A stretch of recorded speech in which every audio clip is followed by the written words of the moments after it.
जय श्री कृष्ण। श्रीमद् भगवद गीता अध्याय 3 श्लोक 22। न मे पार्थास्ति कर्तव्यम त्रिषु लोकेषु किंचन नानवाप्तमवाप्तव्यम वर्त एव च कर्मणि।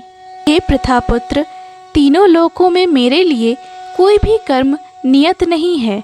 न मुझे किसी वस्तु का अभाव है और न ही आवश्यकता ही है, तो भी मैं नियत कर्म करने में तत्पर रहता हूँ। अर्थात वैदिक साहित्य में भगवान का वर्णन इस प्रकार हुआ है। तमीश्वराणाम परम महेश्वरम तम देवतानाम परम च दैवतम पतिम पतीनाम परम परस्ताद विदाम देवम भुवेन शमींगयम न तस्य कार्यम करणम न विद्यते तत्समश्चाभ्यधिकश्च दृश्यते परास्य शक्तिर्विविधैव श्रूयते स्वाभाविकी ज्ञान बल क्रिया च। परमेश्वर समस्त नियंताओं के नियंता हैं और विभिन्न लोकपालकों में सबसे महान हैं। सभी उनके अधीन हैं। सारे जीवों को परमेश्वर से ही विशिष्ट शक्ति प्राप्त होती है। जीव स्वयं श्रेष्ठ नहीं हैं, वे सभी देवताओं द्वारा पूज्य हैं और समस्त संचालकों के भी संचालक हैं। अतः वे समस्त भौतिक नेताओं तथा नियंताओं से बढ़कर हैं और सबों द्वारा आराध्य हैं। उनसे बढ़कर कोई नहीं है और वे ही समस्त कारणों के कारण हैं। उनका शारीरिक स्वरूप सामान्य जीव जैसा नहीं होता। उनके शरीर तथा आत्मा में कोई अंतर नहीं है। वे परम हैं। उनकी सारी इंद्रियां दिव्य हैं।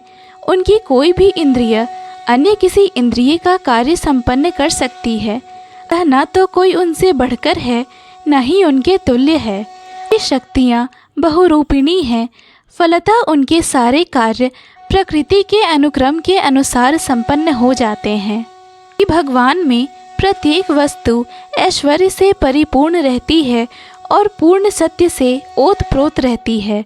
अतः उनके लिए कोई कर्तव्य करने की आवश्यकता नहीं रहती। जिसे अपने कर्म का फल पाना है, उसके लिए कुछ न कुछ कर्म नियत रहता है। परंतु जो तीनों लोकों में कुछ भी प्राप्त करने की इच्छा नहीं रखता, उसके लिए निश्चय ही कोई कर्तव्य नहीं रहता।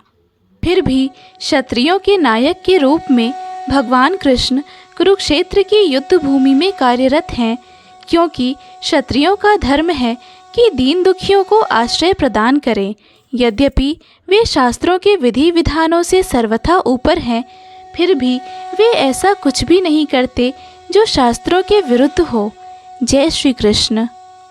पूर्ण भगवद गीता के श्लोकों को सुनने और समझने के लिए कृपया इस चैनल को सब्सक्राइब करें। वीडियो पसंद आया हो तो लाइक और शेयर करें।